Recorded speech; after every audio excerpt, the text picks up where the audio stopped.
never experienced loss because I've never had a loved one to lose. But what is grief, if not love persevering?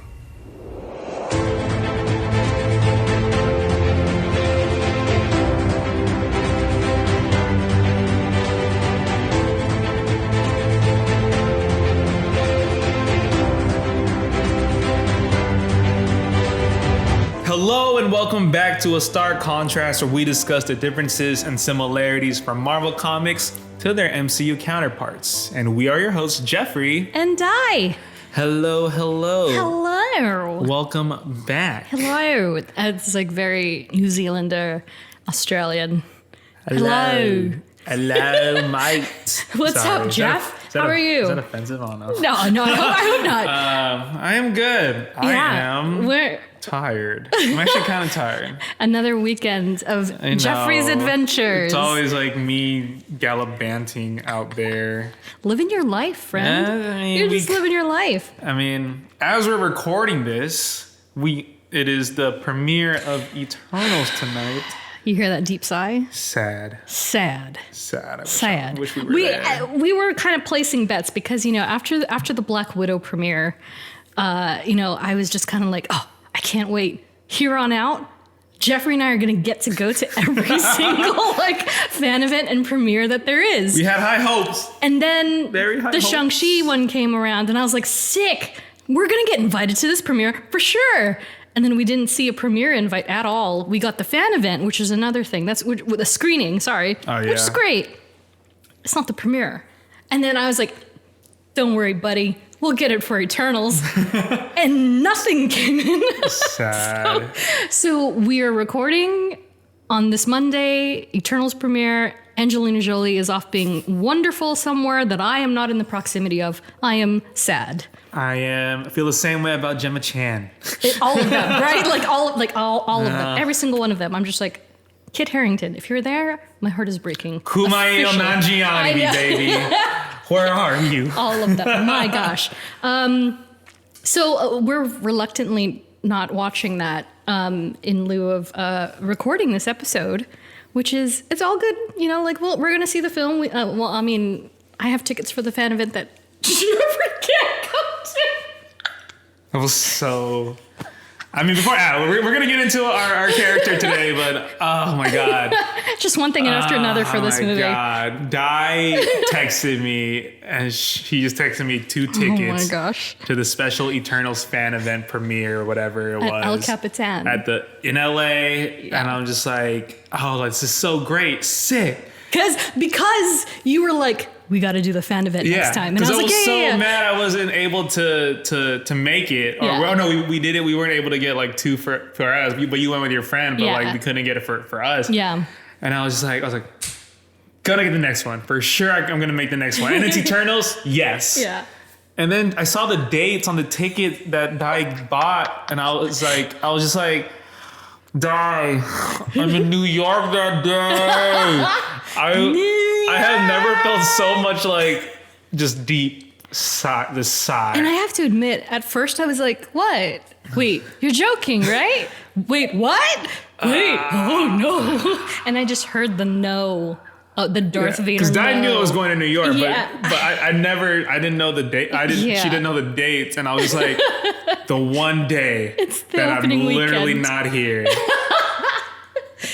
It could have been the Wednesday. It could have been the Tuesday. It had to be the Thursday that I'm leaving. Yeah. I'm so sorry. So I'm gonna hope for. It's not even. Because the next movie after that is Spider-Man. It's Spider-Man, yeah. But I don't. Is that the same? I know it's Marvel MCU, but since it's Sony's distribution, I feel like. They did. I was down at Hollywood and Vine when they were setting up for Far From Home. So it's going to be down there. Okay. I think that's kind of part of the agreement. Whether or not it was at Grauman's, Chinese, or El Capitan, I'm not sure. But it was at one of them. I'm going to count on that one. Third time is a charm. You hear that, Marvel? I'm going to hopefully be available. It's during the holidays, so I should have no plans. I mean, it might be when I'm gone. which is kind true, of crazy. 'cause you're going to because I'm Comic-Con. going to start going to conventions Yes. next month. And if I'm so sorry for everybody listening, but this is how we strategize. So when does No Way Home drop? 13? I'm pretty sure December 10 or something. Something around there, yeah. So let's say the premiere's 2 weeks ahead. That means it's going to be on Thanksgiving weekend, if not just before That's that. very soon, though. Yeah. That's not even going to be. Yikes. That's not. No way that can happen, because that means Eternals is only going to have But it's a Sony Marvel property. It's in association with, so it's kind of like Because that's going to mean Eternals is going to have like a 2-3 week run. See, that's crazy, right? But we'll see. I mean, let's hope. let's cross our fingers. I hate this. I know this is the most wonderful time of the year. Yeah, so I'm probably just gonna while I'm in New York, I'm probably just gonna watch it at midnight. I didn't even mention Hawkeye. I know. So there's gonna be a Hawkeye something happening. Probably, hopefully. So yeah, there's a lot of stuff going on. Even just in the next 8 weeks, there's a lot of stuff going on. This is officially the zone. This is the zone of this is like the home stretch of the year right now. Exactly. It's Marvel every week, every day until literally next year. It's true. Very true. It's gonna go by like in a flash, not to DC that. But right, well, but anyway. Hopefully, gosh. So we are very sad, but we're very happy to bring you today's episode. But before we get into that, of course, I have a redacted note here in my file. My favorites. Are you ready, Geoffrey? Uh-huh. And so I'm very happy to announce that we have new listeners. Oh no. Where? And I must say a gigantic muchas gracias to our friends in Mexico. Wow. So Mexico's on the map now. Sweet. Woo! Hell So yeah. I don't know what voice that was, but I'm feeling the excitement, and that's exciting. awesome. Yeah, That's I very was, exciting. and you have to. I have to say, I kept staring at the map, like, Mexico, where are you? Where are you? There's Come on, there's someone's somebody, right? bound to. And we finally got it. So thank you. great. Thank you to our new listeners in Mexico. Really appreciate it. Oh yeah. On that note, just a reminder, I usually say these kinds of things at the end of the show, but just in case people don't make it quite that far, we do have official merch available. So if you want to spot a t-shirt or a fancy t-shirt or a embroidered cap, you can get one of those on our link in bio and help support the show because, that'd be awesome. Super dope stuff. Yeah. Oh yeah. And if you're not following us, remember to hit subscribe, rate, like, follow, do all the things. We would appreciate it. And so with that said, aside my kitty cat's jingle jangle collars, Groot is sitting next to me. He's like ready to go. Just a reminder, we are just two fans sharing a dialogue about a character and about the Marvel Universe. We hope you like it. If you have any questions or comments, please hit us up on social. Oh yeah. And away we go. So today's episode, this, and then we briefly talked about this over text. I feel like this is the first character who's died and come back Multiple times. Multiple times, right? Like this is the first character we've covered that has actually had that. And not only once, but like 2, 3, 4 times. Which is kind of crazy. It sucks. It sucks. But that said, if you haven't looked at the title, this episode is about Vision. Vision, not Wanda. Want to say it, Geoffrey? Wanda. Welcome home. I repeat that more often than I should. And so, very quickly, Vision, he was created by Roy Thomas and John Buscema. And so this is kind of one of those rare instances where at least I feel like he is what I would call a heavy hitter in the MCU. Mm-hmm. Aside the Fab 5, 6, that, if you want to talk about the Avengers, but he's kind of like right in that. And I feel like Vision kind of fits into this branch of MCU characters that, like, he's almost like a founding member at this point, all things considered, right? Yeah. Like he's kind of been there since the beginning in some respects, and of course we'll get into that a little later. But the character itself is as you'll note, there was no Stan Lee, there was no Jack Kirby mentioned just now. Yeah. And so this is kind of one of those characters where, again, this is the era that Stan started to kind of let other creators have their hand at these major characters. And so for Vision, it was kind of like Black Panther, where they kind of wanted to be relevant in a way that they wanted to create a character that was very different from the original counterparts that they have, with Captain America and Iron Man and such. And so, essentially, Stan, sat down with John and Roy and was like, how do we get an android to the mix? Interesting. Okay. Yeah, and so I'm not sure what films were coming out at this time, and let me preface that with Vision's first appearance was in Avengers 57, October 1968. So we're about to cross over into the 70s. Yeah. I'm like, I don't know what films were floating around at that time, but I would like to assume that there's got to be some android robot stuff's happening, right? At least in an animated sense? No, I mean... What about Star Trek? And there's oh yeah. Because Twilight Zone was forget, Star Wars came out in the 70s, too. Yeah, exactly, right? Because Twilight Zone was 1951. Yeah, I guess you can't really do, a live-action android at the time, at least in a way that was, I believable. mean, but, excluding, Star Trek, Star Wars, and everything, they just worked for that time. But but how we see Vision now, I don't know if you would be able to see a version of that. Can you imagine? Back in the 70s, Oh my gosh, yeah. And, then that's kind of wild. So he was the first of his kind, at least for Marvel. And so in true form, I have 3 trading cards of Vision. Oh yeah. No, actually just 2, and one is with Scarlet Witch. But here for you, Geoffrey, you can see the classic look here. Yes. And so today's card, I'm going to read from the 1993 Marvel Masterpieces, which pretty much kind of own the game when it comes to talking about these characters. And so this art in particular is by Joe Jusko. And so let's have at it. And so, real name Vision, group affiliation Avengers. With the power to control his own molecular density, the Vision can walk through walls, float through air, and attack an enemy by partially solidifying himself inside the body of his target. All superhuman feats, except that the Vision's not human at all. He's an android with a cold, analytical nature and a computer-like mind.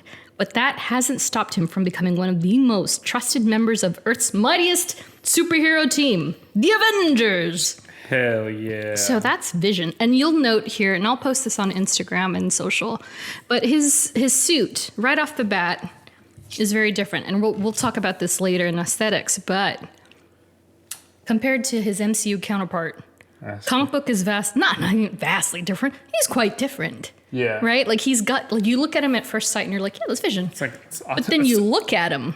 That's the OG comic. Aquaman colors. It was a version. Yeah, it was green and yellow, right? Yeah. Green and yellow with a dash of tangerine. Yeah. And so do you remember, is Avengers the film, or not even Avengers? Yeah. Is Avengers Age of Ultron your first exposure to Vision? It has to be, yeah. That's how I know. Wild. And then it's that. And then it's when you see that, then you backtrack and you're like, okay, what's the background? And you see these original artwork with him in the green and yellow, and then they pay homage to it in the WandaVision series, which is great. Yeah, because Halloween. If you're trying to do a live action version of that, it would look kind of wacky, Wanda, it would look wacky, but they did it in a way that was very unique, tasteful. Tasteful. Yeah. So for me, I don't know. I was racking my brain all weekend trying to think when was the first time I heard about Vision, because. And I say this so many times, it's one day I just knew who all these characters were. So I'm was I a tiny, tiny baby? And I was like, I know who that is. And then just kind of came with me. Yeah. You know what I mean? I want to say that it was because of the old Avengers books that I got exposed to at Barnes & Noble and comic shops. And I was like, oh, Vision. Yeah, I know Vision. But I will say it was always the counterpart of Scarlet Witch. I knew them as a unit. I didn't know them as independent characters.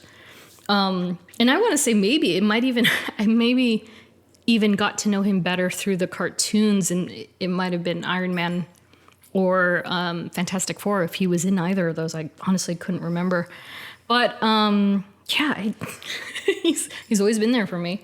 And given he's been around since 1968, I mean, heck, it's certainly possible. And so let's get into the contrasts. See, this is one of those characters where it's almost two characters that we have to cover. I was just going to ask, how is the origin in the comics? Exactly. Because obviously the MCU origin is strictly like because of what happened in the MCU. It's not like they derived from... I'm assuming they definitely did not derive from the comics because... Not entirely. Yeah, okay. And so much like, if you didn't... For those of you listening, if you didn't listen to our Eddie Brock Venom episode, we kind of did almost like a two-character dissection. And so I didn't want to do that here because there's potential to cover the other character as much as we are going to cover Vision himself. But let's very quickly go back to the beginnings of J.A.R.V.I.S. Yes. Who is very much another character, period. And so, of course, Vision is not to be confused with Edwin J.A.R.V.I.S. He was the humbled servant, butler, assistant of just Howard Stark. Man, of Tony Stark's father. And so, going back to his history very briefly, he was U.S. born in New York, but he joined the Canadian Royal Air Force for Britain to fight the Nazis. Interesting. Wow. So J.A.R.V.I.S. has his own backstory that, unless you've watched Agent Carter and bits of, I guess, I don't know if he was in Agents of S.H.I.E.L.D. all that much at all. I don't remember that much. Yeah, I don't remember him in that. I remember him in Agent Carter. But unless you're watching that show or watched that series, you won't get too much of this information at all, unless you've followed books. But it's assumed that because of the war and when he was fighting for Britain, that's how he acquired his trademark accent. And he's, in the books, he's the only character that can boast that he's been there since the origin of the Avengers. So not even Captain America can say that because it was Howard Stark. It was before. It was way before, yeah. And so that's kind of like his lasting legacy. And so, of course, in the MCU, he's portrayed by James Darcy, who is wonderful in that role. I don't know how much Captain Mark. Agent Carter. I mean, she's Captain Carter. How much Agent Carter you've seen? I haven't watched a lot of it, but I know that he made the appearance in Endgame. Yeah. And so that was like the first technically like TV crossover. Yeah, People were like, him. oh my God, he's in there. Yeah. Oh, he was great. And I loved him as Jarvis. And so in the MCU, Tony later names the artificial intelligence after J.A.R.V.I.S., after he's passed and everything. And so J.A.R.V.I.S. continues on with the Stark lineage as it continues. And so with that, I have a pop quiz for you. Ooh, it's time. It's a rather simple one, but... That's what they all say, Dai. That's what they all say. All my teachers have said, it's a pretty easy quiz. I have failed probably 80% of them. Dude, you're the same guy that named how many Stark, Iron Man. That was literally the luckiest. Come on. That was like the luckiest thing in the world. I'm a believer. Okay, so... And I'm curious to know if you know this. I hope I do. Okay, here we go. He's bracing himself, literally. What does the acronym J.A.R.V.I.S. stand for? Come on, I Jeff. know this because... You know this, Jeff. Come on. Sam has to, like... She'll get mad at me if I don't because one of the Goldens, I told you, one of the Goldens, she dog sits. Yes. His name is Jarvis. Oh, I told you that, yes, right? Yes. And then he has like a Tony Stark collar. Yes. I know. Oh. Just a rather very intelligent. Is it system? Yeah. I felt like this was like it was gonna be like incredible. I was like, what? No, just you did it. Yes. Okay. Yeah. So for those of you who missed that, God. Just a rather very intelligent system is what J.A.R.V.I.S. stands for. At least when it comes to Tony Stark's AI, and that is phenomenal. That's great. Good on you, Hell Jeff. yeah. Oh, one Hell for one. yeah. 1 for 1. Woo! And so from there, we'll pivot back to the official origin of what is known as the Vision. And he's one of those characters that has "the" in front of it, but you just don't really say it. You just say Vision, sure. like the Scarlet Witch. Yeah. Something. And so Vision himself, he's a synthezoid, which is essentially an advanced version of an android. So it's like synthetic, humanoid, android, what have you. And so this is where we're going to get it's going to get a little crazy here with the science. So strap on your nerd glasses. Let's go. Let's do it. And so Vision was essentially built to replicate the human form. And so it, very apart from the MCU, you're going to hear some names that you may have not even heard a flicker of. This in the books, Vision was created using these things called Horton cells. And in the comics, the gem on his forehead is not the Mind Stone, Which I would assume it was never. It was never the Mind Stone. It was actually the solar gem. The solar gem. The solar gem. And so comic book Vision was created by, imagine, if you will, the beginning of Powerpuff Girls, and it's the Doctor, and he's putting all these things. Sugar and spice, everything so nice. Vision was created using Horton cells and the solar gem to give him consciousness. So the solar gem is essentially what is powering the synthezoid that is Vision. And so Horton cells themselves, it's named after a professor named Phineas Horton. Okay. And so the Horton cells kind of provide the basic building block for artificial intelligence and life. And so Dr. Horton wanted to create this synthezoid, and he was a genius of the 30s. He was, it's a very time frame specific, a creation on his behalf. And believe it or not, he created what was known as the first Human Torch. Oh. And so that Human Torch, apart from the Fantastic Four version, you have to kind of cast that one away because that's a separate character entirely. And so the first Human Torch himself was an android. He's an android. And so a character named Lord Immortus used the Forever Crystal to split Human Torch's body, leaving one for Ultron to use to create Vision. That's interesting. Wow. So it's kind of all these, there's a lot of cooks in the kitchen coming to make this android. And then here comes Ultron, who, I feel like we're going to do Ultron at some point, but Ultron was created by Dr. Hank Pym. Very different from the MCU. Interesting. Yeah. Wow. And so, honestly, we have to cover Ultron at one point because that whole thing it's not a Tony Stark story. It's a Hank Pym story. That's funny. Yeah. So that's a big one. And so so that's just talking about the Horton cells. And so the solar gem itself is the gem that Horton uses to bring this synthezoid to life. And it works like the human brain itself. So it's an artificial version of the human brain. Okay. And it focuses sunlight, converting it and distributing the energy evenly throughout the synthezoid shell. It's basically photosynthesis. Nice. So it's converting the energy, boom, boom, boom, and then that's how he makes the rays. That's how he's operative. Whoa. He's almost like a solar-powered synthezoid, if you will. Yeah, nice. Yeah, and so like I mentioned, he's later constructed by Ultron using parts of the original Human Torch and then modified using the brain patterns of two other Avengers, who are Wonder Man, who we've not met yet in the MCU. We brought him up, though. We brought him up a couple times. I think he was in... Who was he in? I think it was in one of the female episodes. But we briefly touched on Wonder Man, who is he's basically super strong, superhuman type of deal. Simon Williams. And then Alex Lipton, who was the son of Dr. Miles Lipton, an AI researcher.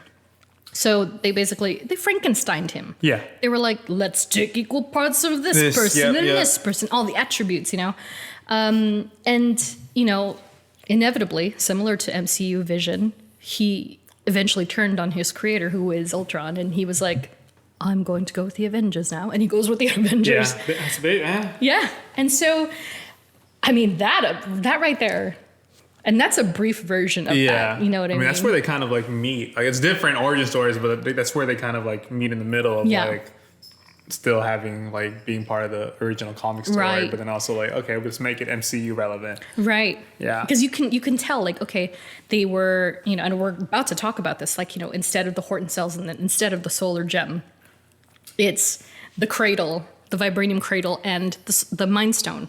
And then, you know, and it makes total sense. They pulled an Ultron. And it just works. Yeah, and it worked.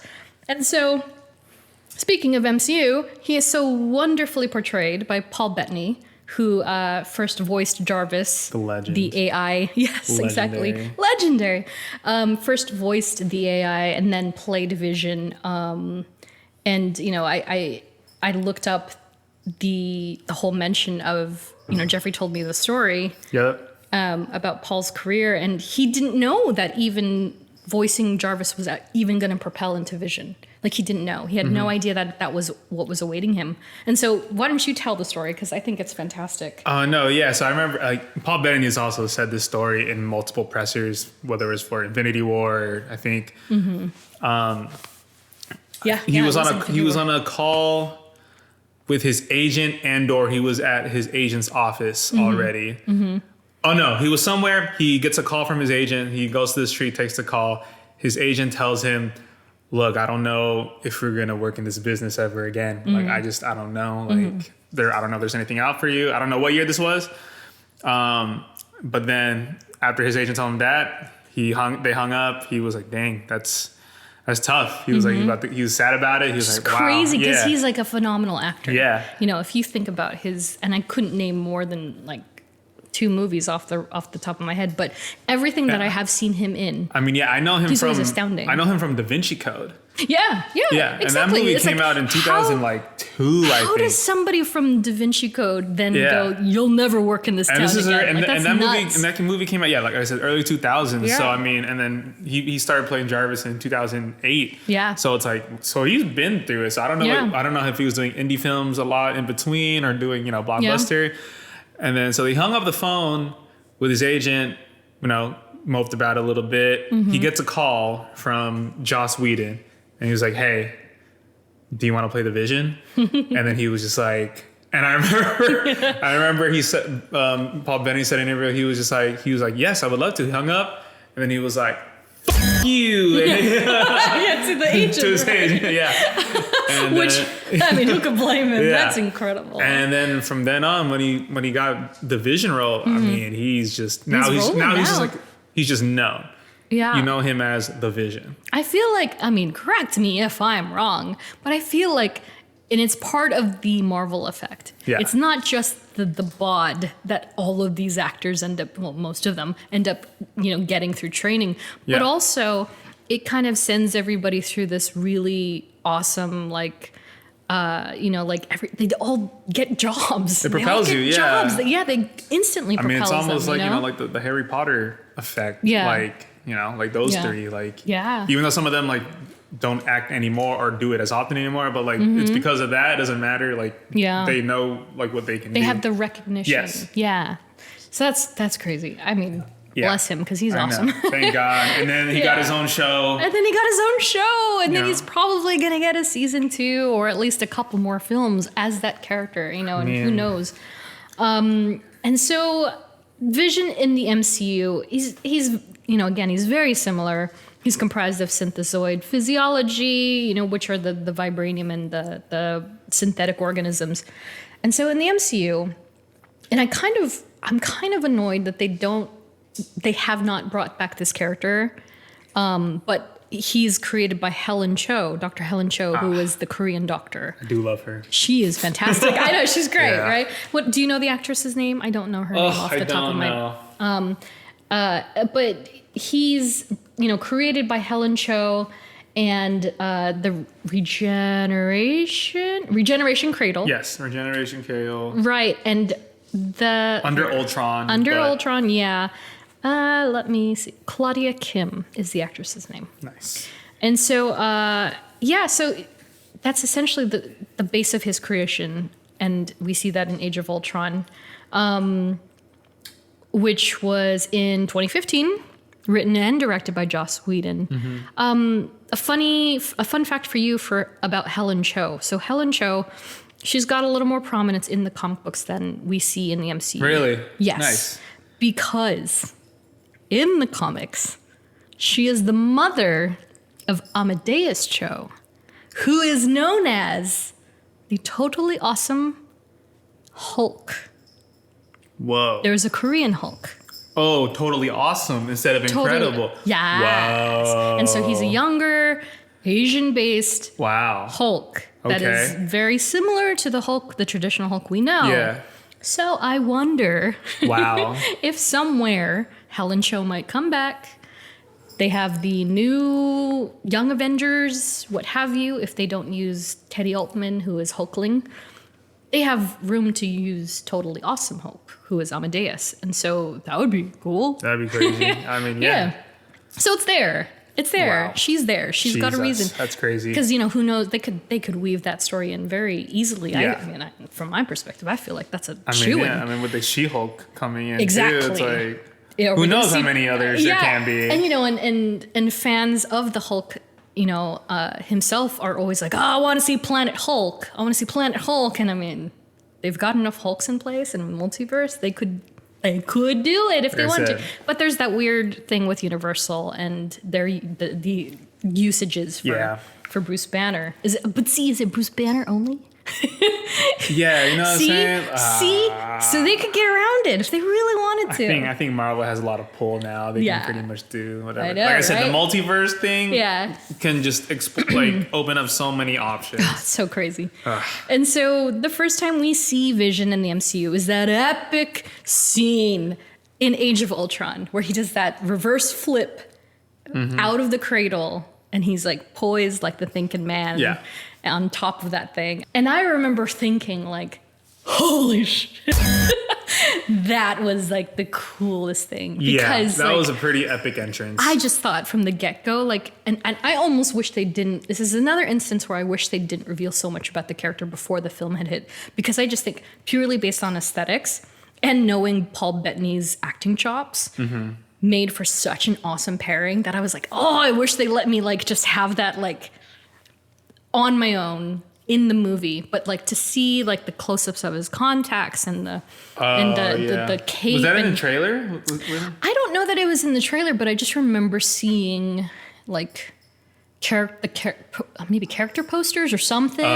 Because they had Wanda and they had Pietro and all that stuff. So I remember seeing a character poster and I was like, dang, that is so dope. Especially his cape, and how it has it looks like a motherboard if you look close enough. Okay. Yeah, it's got different flecks of gold and orange. And, dude, Vision's, maybe I should go back to our mini Marvel and be like, dude, Vision's outfit is actually top notch. Yeah. Top notch. And so, so that's the first time we see him, after the Mind Stone has been placed and he comes out. And so, with that said, we're going to roll into powers. Honestly, what can't he do? Literally, because they're very similar, and they're both very similar. There's really no difference. It's just the only difference, honestly, is that we have not yet even seen the potential of Vision in the MCU. That's the only thing that I would note, to be honest. But comic book, let me run. Oh, this is a long list. Oh, okay. And so for the comic book version, computer brain, superhuman intelligence, nanite body, nanite. So he's a nanite form in the comic books where, for those of you who aren't super duper familiar, it's kind of like the tiny, things coming together to create the suit rather than being a composed full something shell. Holographic manipulation, audio sensitivity, optical scanners, vocal manipulators, superhuman reflexes and stamina, density manipulation. Whereas MCU is a bit of all of that, plus density manipulation, flight, energy blasts, synthetic skin constructs, and computer interaction. So, he's communicating with the computers and, he can assimilate with them. And, you see that a lot when he's talking to Ultron and they're battling it out in their little tech world. Oh yeah, like when he shut him out. Yeah, when he shut him out, and they're hacking each other and all that good stuff. And of course, he's also a genius level intellect and master combatant, which is kind of like, of course. He's made of vibranium he's too. Made of vibranium. So, it's like, so he could just download. Okay, well, I'm going to become a master martial artist in 5 different karate, like practices. Like some Matrix stuff. Yeah, right there. like, honestly. But like I mentioned, the one major notation unexplored in the MCU is his rigidity, and so Vision is capable of increasing his density. His maximum density is 90 tons. Jesus. 90 tons. And so if he pushes, and this is what I meant with like, we're going to get really, really scientific here. If he pushes past the 90 tons, so let's say he's capable of doing so, and he's capable of pushing himself to 120. Sure. The problem is, as science does, once he goes past the threshold of 90 tons, he himself can no longer move with that excessive density. So he becomes like a statue. So unless he reduces himself back to 90 or less, then he can move freely. He can move freely. He can move. He's mobile. Damn, that's a lot. 90 tons? Scary. That's 100 and... Please, someone's going to have to math check me. Because 1 ton is 2,000 pounds. Okay. I know that. Tons to pounds. Let's try. Okay. So 90 tons. So 90 tons times 2. Okay. It's 100 and... You got this. Oh. Add 180,000. There you go. Pounds. Yeah. 180,000 pounds. Gosh. Yeah, that's a lot of force right there. Let's see. So for comparative purposes, let's say African elephants are anywhere between 2 to 7 tons. Okay? Oh, snaps. So an adult African elephant, 7 tons. Yeah. Imagine. Jesus, man. Imagine. Exactly. You imagine that many elephants. It's like 2.5 elephants coming at in a fist, and that's Vision's. Yeah. So imagine that. So he can push himself to this particular limit. We have not seen that in the MCU. And so that's kind of like the one big thing we have not seen yet. But speaking of what if, of course, we're gonna roll into other versions. And so this is something we didn't talk about in Venom or Shang-Chi. Not that we really needed to with Shang-Chi, but for Venom, like we had like family and the other symbiotes, I guess. But it's been a while since we've done other versions, and so with Vision, there are quite a few of them. Really? Quite a few. And so, with all the other Earths, many of them are very similar. They have similar attributes, but I wanted to focus on a couple that kind of stood out among the rest. Mm-hmm. And so, of course, the first one is Earth 2149, which is Zombie-verse. Zombies are the topic of the day, apparently. Geoffrey just alerted me that there's a Captain America zombie running around California Adventure. And I'm like, I need to see him. Very true. Yeah, I already did the Oogie Boogie, so I'm SOL, but I kind of wish that, I hope they'll add him as a normal evening. Recurring character. Yes, oh my gosh, I need to see him. I love zombies. And so Zombie-verse Vision, this version of Vision was recruited by Nick Fury. So imagine, if you will, in Zombie-verse, the obvious idea and strategy is to go up, because they can't get you if you're in the air. Yes. And so they're all aboard the helicarrier. Yep. And so Nick Fury summons Vision, and then they're all happy-go-lucky up there. But then he's like, "How about you go down and then you start killing them?" And so somehow, homeboy gets infected. So he gets infected like a virus, like a literal virus. Can Vision get infected? Right, that's the question. Oh. And so he gets infected, and he's essentially reprogrammed in Zombie-verse, and he becomes a living Vision zombie. Scary. Yeah, and so I thought for a second, like, maybe they would. They were going to do that. They were going to do that, yeah, in the What If episodes, but they didn't. Turns out he's just a psychopath. He's just a psychopath. The one version is, he's babysitting Wanda, who is also a zombie, but then, which is pretty much the predominant version of Vision, he's bonded with Ultron, and he's pretty much trying to take over the multiverse. For those of you who have not seen it, you should probably watch it. another version of Vision that I thought was very interesting is Earth 691. Where in that timeline, Vision actually evolved into Mainframe. Do you remember Mainframe? I do, yeah. Sounds very familiar. You know this, Please right? enlighten me again. Chief Operating System protecting planet Earth 691. Wait, portrayed by Miley Cyrus. Yes! I was like, wait. Yeah, and wait. so... You know what? You want to know my immediate thoughts? What? For some reason, I was thinking of freaking Don Cheadle as Captain Planet. I don't know why. I don't know why. Why? I don't know why. What? You said Mainframe, and then, oh my god, I have no idea. Are you thinking about the kids? Isn't there a kid that's named after? No, am I thinking? Maybe I'm thinking Burger King. I don't know why. I don't know why Don Cheadle is Captain Planet. Came up. I'm lost. Telling me. Yeah. But It's Miley Cyrus, and so for context, there are the cutscene, are the end credits? The end credits post credits yeah. scenes of the Ravagers and the different sanctions, and they're all like, getting ready to go back out into the field, if you will. And Miley Cyrus voices the bodiless, head. It's like a robot basically. head with Alita Orgord and the other Ravagers. And she's like, oh, I miss you guys, or whatever she says. So much. There you go. And that's Miley Cyrus. And so that's a version of Vision in another Earth. Oh, that's funny. And then there's Earth 1610. Vision is actually female. In that, it's a female synthezoid. Interesting. And let me make it a little more spicy. Had a relationship with Sam Wilson. Whoa. So, hello. Interesting. Yeah. Wow. Yeah. I love hearing these comic origin stories because then you think of the MCU actors and you're like, wow, that's interesting. Do you want to know her nickname? Nebula. That's not bad. Vision of 1610. Galactus. Wow. Spelled very differently. 3 words. Oh. G-H-A, Ga. Okay. L-A-K. T-U-S. Okay. Galactus, but not Galactus. But not the Galactus. Bizarre. Not the planet-eating Galactus. Yeah. It's like a big old melting pot of remixes. Sure. Of course. Of course. And then last but not least, Earth 8311. Pigeon.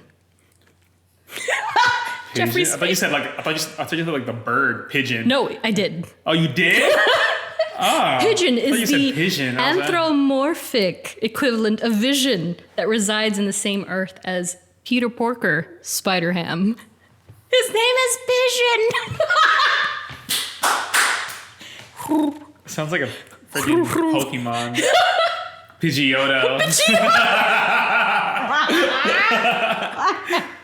But isn't that funny? Spider-Gwen is what's her name? Spider Penguin. In Earth 8311. Jeez. Yeah, no, everybody. It's like an animal? Everybody is an animal. Everybody. This is literally Pokemon. Yeah, but that's where Peter Parker comes from. That's that universe. It's incredible. Oh my god, it's so good. So you're telling me John Mulaney. Exactly. And Pigeon, voiced by Paul Bettany.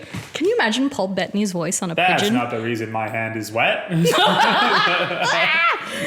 So good. I love Spider-Verse. I can't wait to cover Spider-Verse. But Paul Bettany as a bird. But can we just get Marvel Studios to give into a Spider-Ham or Earth 8311 what if season series, 2 right? Can they please? Oh my god, so funny. I would love that. Oh, that's Sony's ballpark though. They got to play nice because there's so many spiders in Spider-Ham. I want to see Pigeon. Pigeon. That's hilarious. Pigeon. Jesus. Jeez. And then from there we will go into family.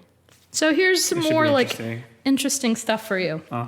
So obviously he is a synthezoid. Yes. Synthezoid doesn't necessarily have family unless you want to call laptops and keyboards family. Tony Stark is his dad probably. I know. But I digress. As we see in WandaVision, he's got kids. And so it's in itself something they've carried on from the comic books. Yeah. So the twins, for those of you who don't know, we briefly talked about them in the Wanda episode with Stephen Ray Morris. They were created, they're magical constructs created with the shards of Mephisto's soul, who is essentially the devil. Mephisto! Confirmed. Exactly. And so in the books, after the whole debacle with Mephisto, came to pass, they quote unquote died, and then they were reincarnated. And so initially they were just, they were the twins, Billy and Tommy. When they were reincarnated, they were introduced as Thomas Shepard and William Kaplan. And so they were twins that were then reincarnated to separate families. And then, as fate would have it, they come together. They're like, someone's like, hey, you guys look the same. One's got brown hair, one's got white hair. And then, they're like, oh, we're related. And so that story alone is vastly different from the WandaVision version, where Wanda just quite literally manifests these babies, like, oh, Vision and I are having a family. And then she's pregnant, has the babies within the one episode. To kind of carry that kind of storyline, I guess. Yeah. Which made, as weird as it sounds, it made perfect sense in that world. Yeah. And so, of course, the twins are both named, of course, Tommy and Billy again. But if you look it up, they are Maximoff. So they're Billy and Tommy Maximoff in WandaVision. But those aren't the only children in Vision's family, if you can believe it. And I think I told you this, Geoffrey. There's a 2015 solo series titled Vision, where Vision, after all of his problems with Wanda, the off and onness, you have to remember they've been dating since the 70s. They're gonna have some issues, and so they broke apart, many times. But in 2015, he actually ran off and made his own family. Yes, the Visions, and so. His family, if you will, consisted of two kids and a wife, whom he created based on Wanda's brainwaves, named Virginia. Wow. Yeah. So it's very interesting because if you think about it, Vision himself was created from Wonder Man and what's his name? The son, yeah. Yeah. And so, based on Alex Lipton. And so he then himself creates a partner from a partner that he... Jesus. Yeah, so Virginia becomes his wife, based on Wanda. And then they not necessarily... Well, they create the children, who are named Vivian and Vin. So they're that family. Nice. They're I can't complain. Vision, It's like Virginia, Vivian, and Vin. I can't really say anything. That's like how my family is. Is it? Yeah. Really? Mine's Jeffrey. Yeah, and Jenny. With a G. Yeah. And then Jenny. Yeah. With a G. And my dad's name is George. That's so cute. My mom's name is Arlene, but that's because, but then our middle names are with an A. So mine's Alan and hers is Ann. Oh, that's funny. So my cousins are like that too because my godfather's name is Christopher. His wife's name is Christina. Okay. Kids' names are Colin, Chelsea, and Cody. And Cody's the one, let me bring it back for you. Cody's the one that played basketball. Simu Liu. See, that had some point to it. But yeah, no, I get Nice. it. I get it. It's cute. If you can do it, Nice. yeah. My best friend is like that too. And Vin. Vivian and Vin are the children. I don't know if he's named after Vin Diesel, but... So they're the Visions. And then, of course, Wanda Maximoff, who, needs no further discussion, really. We, like I said, you think of one, you think of the other. If you want to go back to episode... Five? Yeah. 5. Go listen to that episode. It's a really crazy. fun episode with Stephen Ray Morris. Yeah. Super duper. Delve deep into Wanda's backstory, Wanda. and then obviously there's a lot of Vision in that story. Exactly. So, yeah, and I think this is also the first time we've done counterparts. So this is completing that counterpart. Very true, Yeah. yes. Oh wow. Peter and Gamora, you got to catch up. And so next on up is our main adversaries. And so this is interesting because, in all honesty, in the comic books, you name an adversary for the Avengers, basically counts. But for Vision, Ultron is it. Ultron is it. I'm comfortable saying that. Yeah. I mean, unless you want to count Wanda. But I mean, they made that very clear in the Age of Ultron movie. Like, exactly. It's Vision battling basically. Doesn't he call him Dad? At one point, I feel like he called him Dad or father, or he says like son. Like, there's some paternal thing that they say to one another, and I was like, interesting. He really did take everything from me. My Vision. And so, same thing. Like I said earlier, created by Hank Pym. Vision turns on him. I like how the comics make it seem like Hank Pym is like dangerous.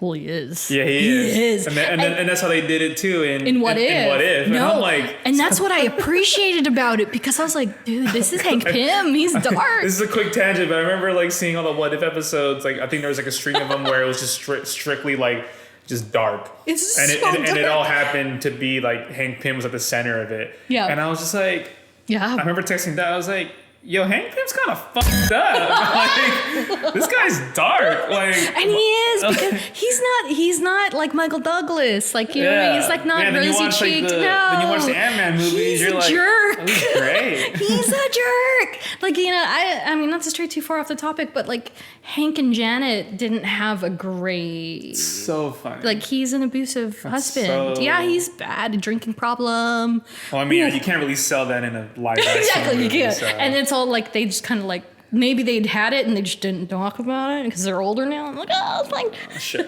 Yeah, but he's an innately dark character too, I think, you know, in some respects, and it's like not funny, but it's interesting considering he's like Ant-Man. Yeah, you know, he's like a character called Ant-Man. I think that's hilarious. And so and that's that whole Ultron thing again is not unlike the MCU, where he happens to be like his main foe, if you will.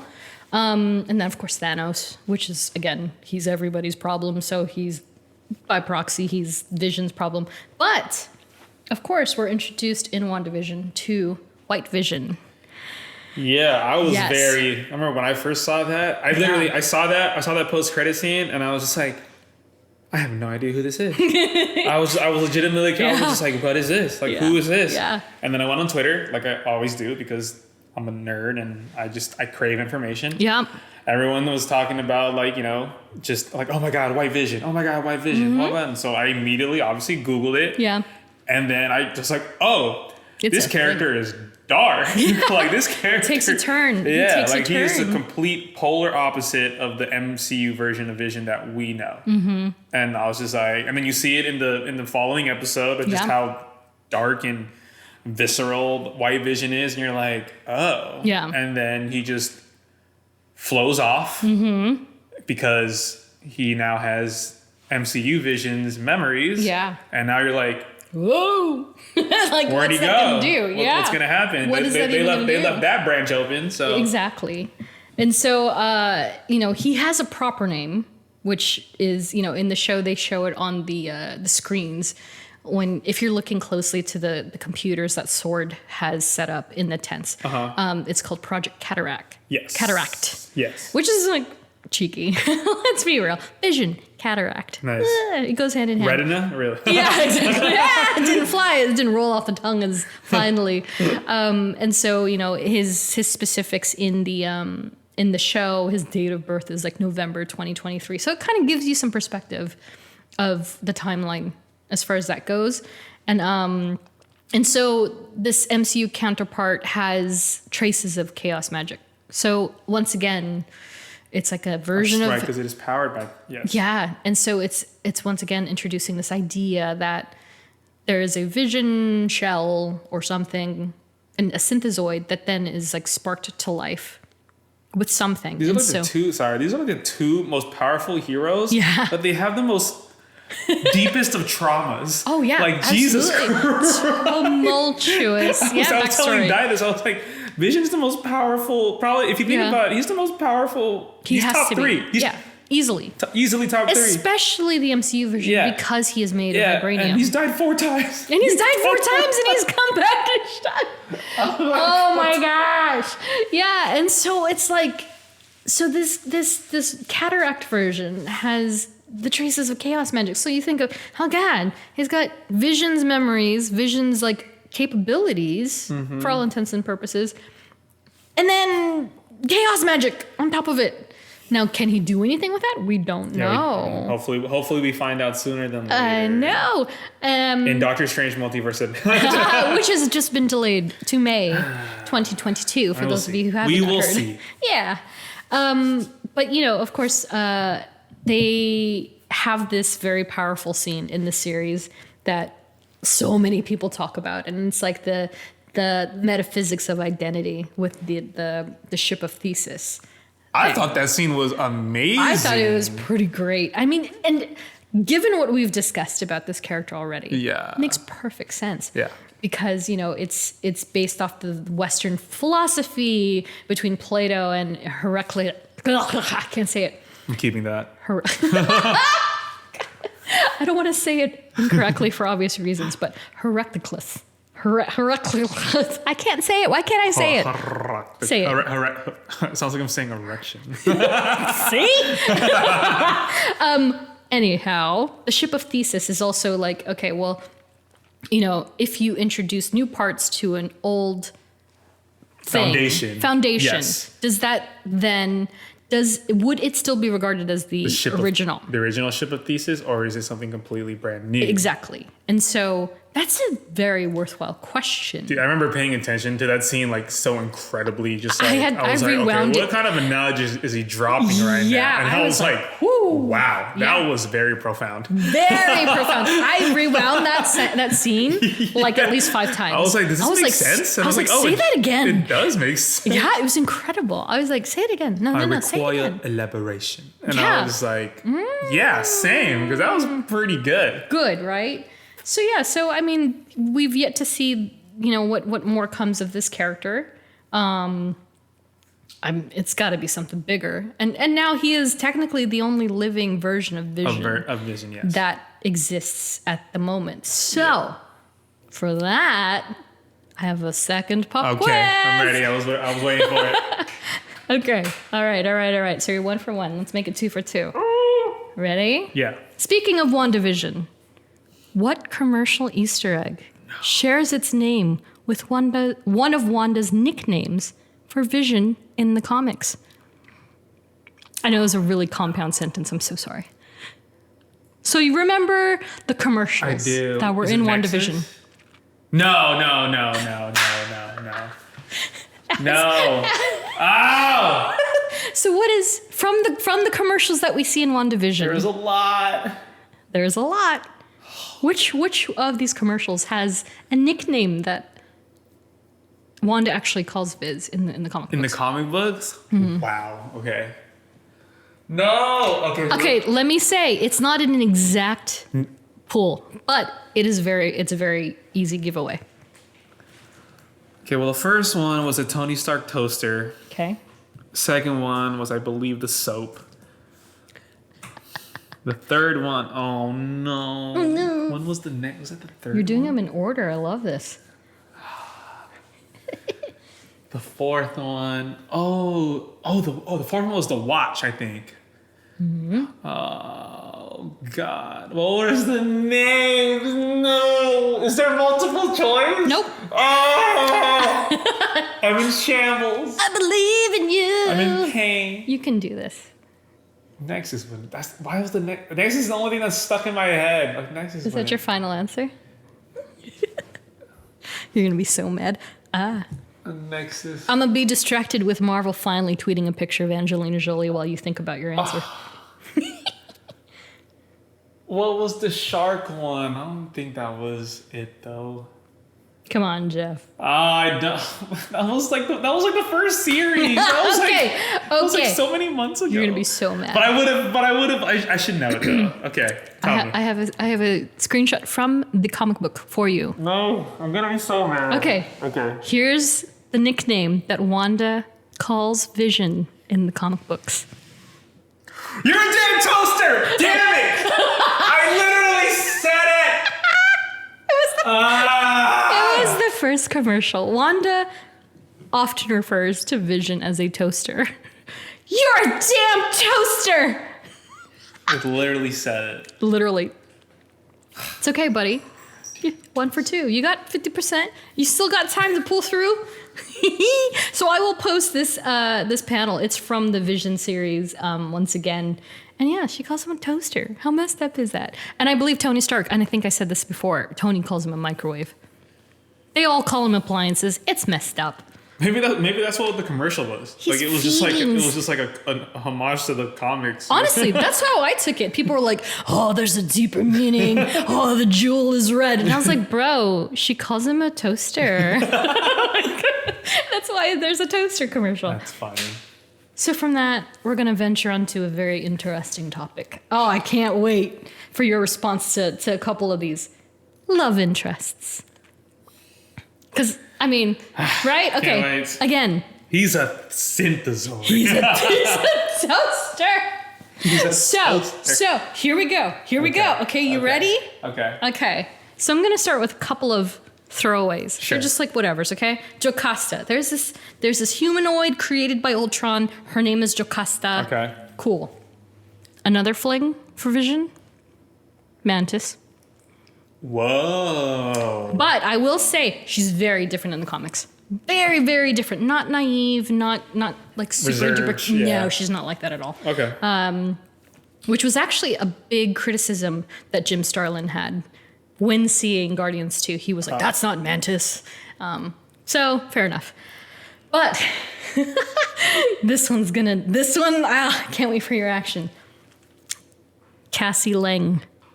Ew. Wait. No. And I even wrote it down here. Sounds weird. Yes, I know.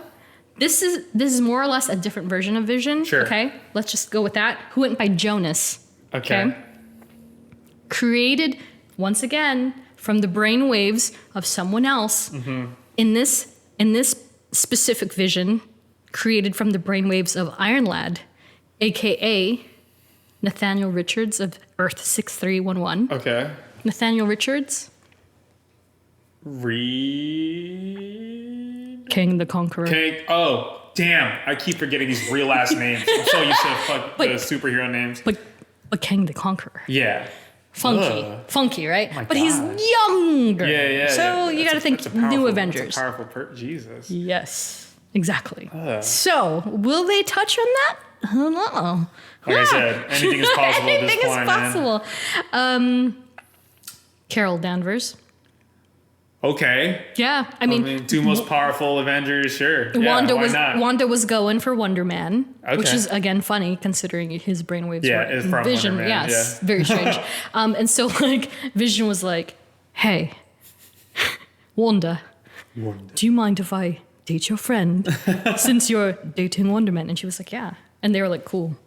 Wow. So they dated for a little bit and then just kind of dissipated. Out, yeah. Sure. Eve, who he found while on Counter Earth. She was like also an android synthezoid, if you will. It felt very Adam and Eve to me. They were like, he felt like he found his soulmate. It just didn't end up being that way. And then Virginia, as I previously mentioned. And then, of course, Scarlet Witch, which, is often regarded as like the most famous romantic tale of the Marvel Universe. Really? Which is kind of crazy if you think about it. And that would explain how I made the association with them when I was a wee lass. Yeah. Because like you think of Marvel relationships, and honestly, four come to mind each and every time. Well, five come to mind each and every time for me. Cyclops and Jean Grey, Mr. Fantastic and Invisible Woman. Yeah. Rogue and Gambit. Okay. Vision and Wanda. And then I just lost my last thought. Sure. But yeah, it always comes to mind. And so by comparison, MCU, zero, zilch, nobody. It's only Wanda. Huh. Think about it. Nobody, right? He's always been Wanda. Always been Wanda. He doesn't even connect with anybody like he does with her. From the start, yeah. That's so cute. They need their own movie now. I know. I think that might be. The show's great. Yeah. Yeah, but I think that might cap it off. That might be it for them. A movie might be it. Like when do you kill them off? I hope they don't. And I sit up late at night like I'll wake up from like some semblance of sleep that I actually get once in a while. And I'll be like, I don't know if I'm ready to see Bucky Barnes die. Like some of these characters have to die at some point. And some of them have to die at some point. Yeah, as much as like we don't want to, like, they're gonna have to die. And it's like we said in another episode, literally 3 of the original Avengers are dead. Or quote unquote dead in Steve's case. But Iron Man, Black Widow, and Captain America. So it's kind of like, I don't like it. Someone has to die. No. I mean, it sucks, but I mean, part of life. Sad. So to kind of bring back the love and the positivity here, we got a listener comment from Instagram from Ariel who says, I'm a sucker for his relationship with Wanda. I wasn't expecting it, but I love it so much. Heart face. Yeah.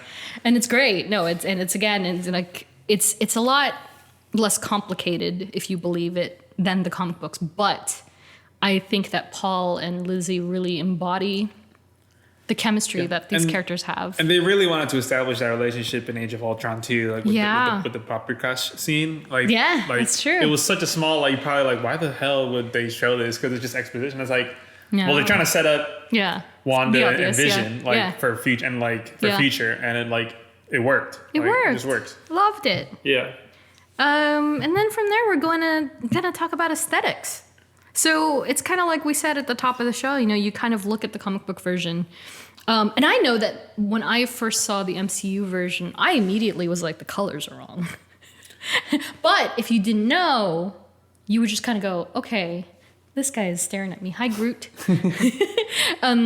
You know, because in the comic books, for those who can't see what we're looking at, you know, Vision is indeed yellow and green, and bright green, bright orange, yellow. He's essentially a walking citrus basket. Yeah, because he's got an orange face, so in the MCU, however, he's almost like a fuchsia, magenta. I mean, the face color is pretty. Yeah, at least in this one. Yeah, depending on I think the lighting. Yeah, because this one he's a lot more pinky too. But everything else, you know, it just looks more synthetic per se, and very like synthezoid like. Yeah, which I appreciate. Like, I think that's so cool. I wonder how many like concept art they had to go through to land on like an MCU version. I know of Vision, and I don't know if I've shown you these, and I have them downstairs, but there are these beautiful, like, you know, MCU books for each film.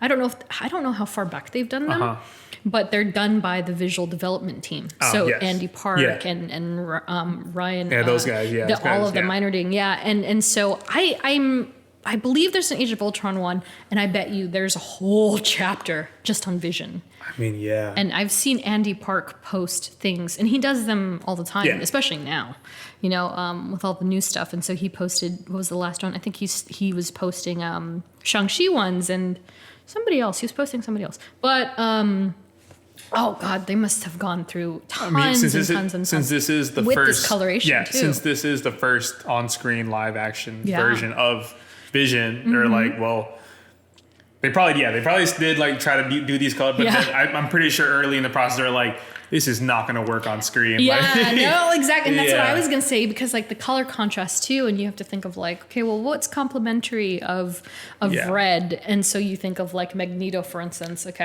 or Green Goblin even. Like Green Goblin is green but and then purple. You also have to think of like okay, he's also derived from vibranium and the Mind Stone. Exactly. So there you go. Those are like your three, I guess, like bullet points. It's like, well, he can't be the original comic book colors because it doesn't make sense. Yeah. But then he's also... Which is also a reason why, like, Drax the Destroyer, for instance, he's green in the comics. Yeah. And so people don't realize that. And it's like, well, first of all, and James Gunn has said this many times, it's like, you can't have two green characters that are main people on the team. Yeah, yeah. And also it gets muddled. And, like, dude, the layering that they do put on Zoe Saldana... and then especially for... And then if you want to do that on Dave Bautista, he's like, exactly. No. Like, I can't even fathom how much post-production they have to go through. Yeah. And so, like... And, you know, and we've seen this in the, what is the show called on Disney Plus? The one that they do behind the scenes.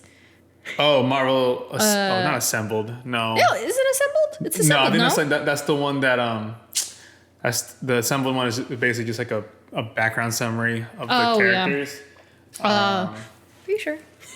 I'm pretty sure. But that show, they even, they show quite a bit of it on there too, where they kind of show like, and Paul Bettany shows it all the time on his Instagram account of all of the dots on the face and how like his ears are CGI. It is crazy. And I honestly didn't even know like the amount of CG that goes in. It's assembled, isn't it? Yeah. The face. See, you were right. Don't doubt yourself. Toaster. But yeah, like, you know what I mean? Though? Yeah. Like, that's insane. Like, and if you haven't watched the assembled for WandaVision, my gosh, please, like, go watch it already. It's only like 45 minutes long, if even. But yeah, like the amount of detail and the amount of like ornate like embellishments that they have on Vision as a character is so crazy. And like I said, like the cape alone, that's one thing. And like that's like, again, I've said this before, like when they have those costumes up, I press myself against the thing and I'm like looking at the detail, and the cape is so gorgeous if you have a chance to ever see it in person. But yeah, I just think that the way that they've adapted this character from comic to screen, they've made wise choices. Like, honestly, I was just like, why does he look like that color? Why is he that color? I almost wanted to say that in a Wanda voice. But they chose wisely, and I think he looks a lot better than he would have if he was straight up lime yellow and lime green. And they even did it in the show, like in the Halloween episode. The Halloween episode is a perfect representation. You see him in it, you're like, okay, yeah, maybe this wouldn't have worked. Because he's got the little the shorts. Oh my gosh. It's so bright. It's so bright. And yet, I mean, I love them. I love those outfits. And but that was enough for me. Yeah. To see them like just pay homage to it for part of an episode, especially Wanda. I was like, okay, I'm good. I'm satiated.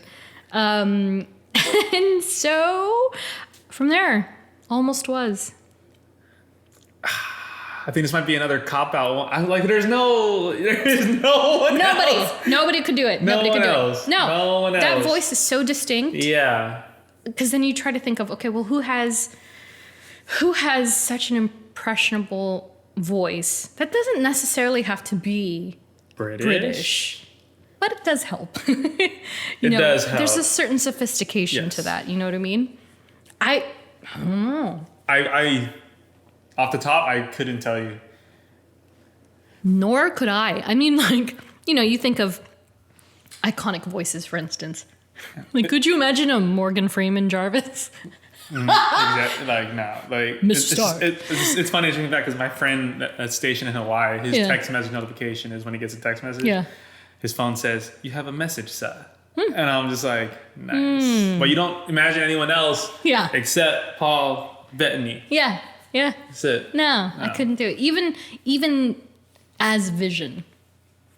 Like, I can think of one person. However, but even then, it's still the gap is it's still not wide. Paul Bettany. And it would be Doug Jones, who is Silver Surfer and Abe from Hellboy. Because he's got the stature, he's got the frame, posture. He has you hear it in the voice too when he's Silver Surfer. Right, but he's not quite Paul Bettany.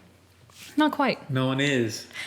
But I have to say, I scoured and scoured and scoured, did not find a single other person that may have auditioned or was even considered for this role. After the story that I mentioned earlier, I don't think there was, even for them, there was no other choice. I don't think so either. I think it's one of those rare instances where they were just like, nope, we got him. We got him. Yeah. We're good. So there's no other, there's none. Although now that I say it, I'm like, I wonder if Doug Jones was approached at all. Like at all. But he's also very busy. Like he's in all of, all those, whose films? Gosh, Guillermo del Toro films. I was going to say Benicio, and I was like, no, Guillermo. And he, because he was in Pan's Labyrinth and the Hellboy, and the first one at least, the first version.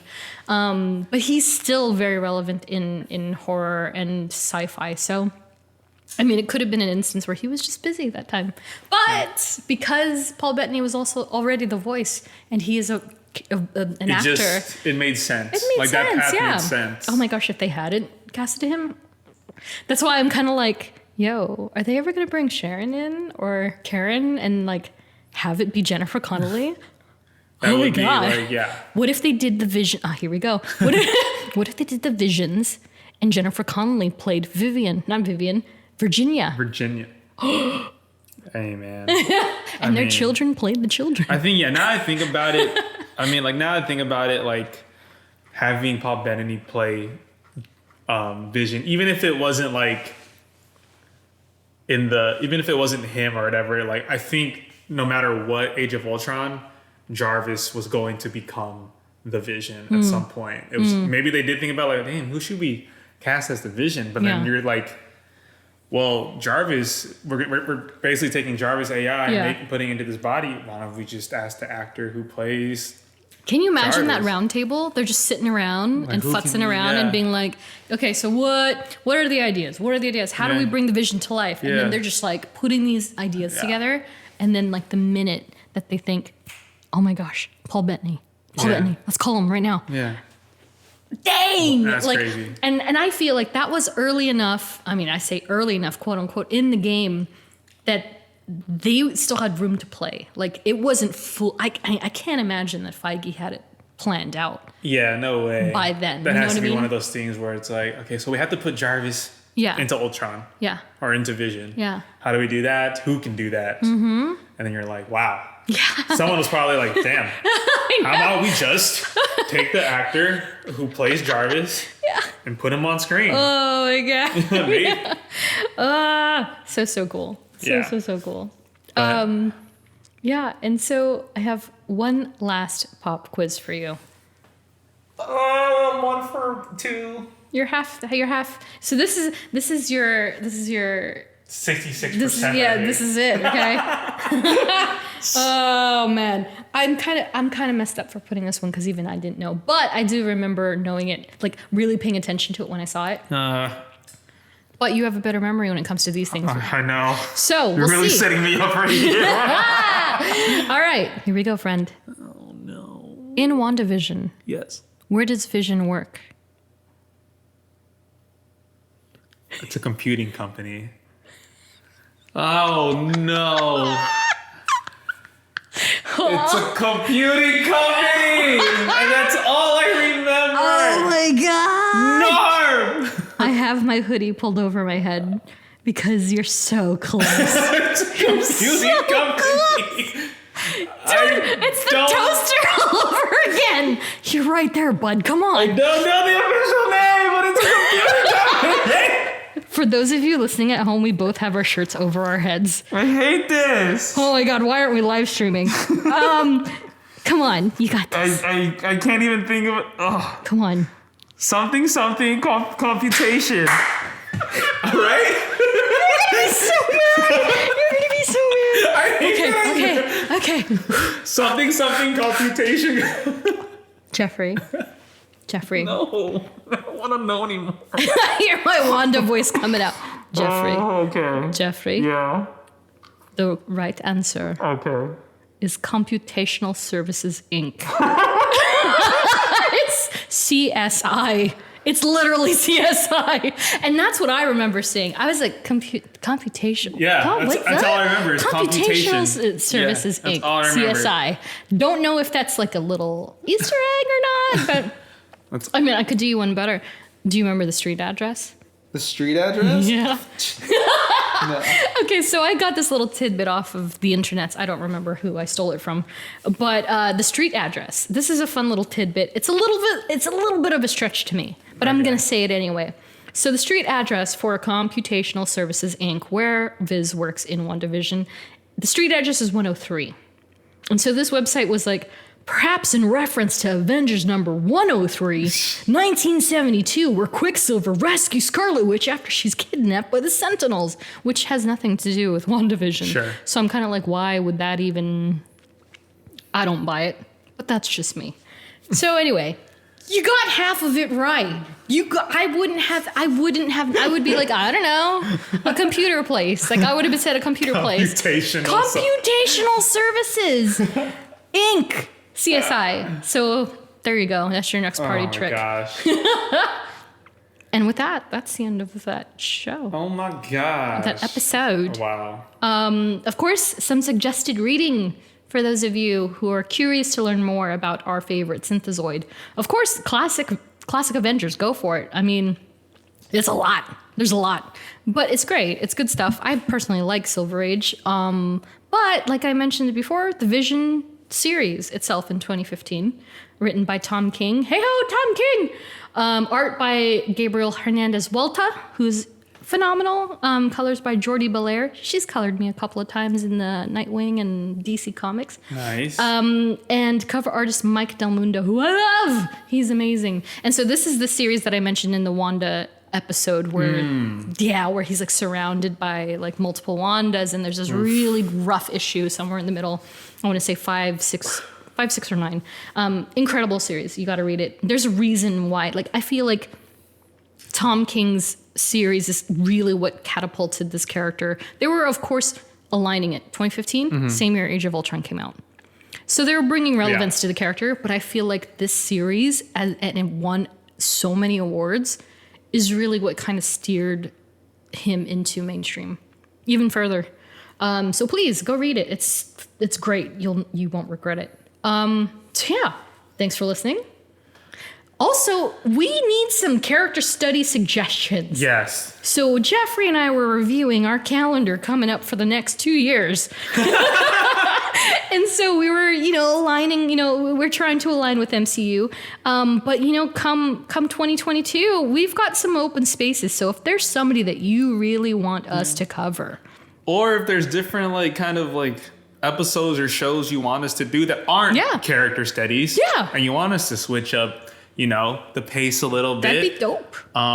Let us know. Yeah. Maybe because we've been doing we've kind of had the same format for these episodes, not including, the mini Marvels because of their fan questions and everything. Yeah. But we don't always have to do character studies. If there's something that you guys are interested in hearing that you maybe haven't heard. Like Vibranium. Yeah.